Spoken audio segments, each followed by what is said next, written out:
Hi!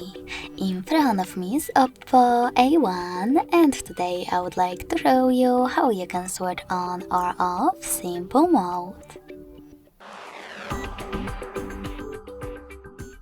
You need to begin by going into Devices Settings and scrolling all the way down to access special features. Following that, click on Simple Mode and tap on Enter Simple Mode in order to activate it.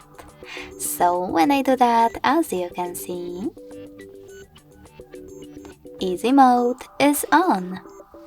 If you wish to switch it off, access Settings again, but this time tap on Exit Simple Mode at the bottom and confirm your choice in the pop-up. Thanks so much for watching. If you enjoyed this video, don't forget to leave a like, comment and subscribe. Bye!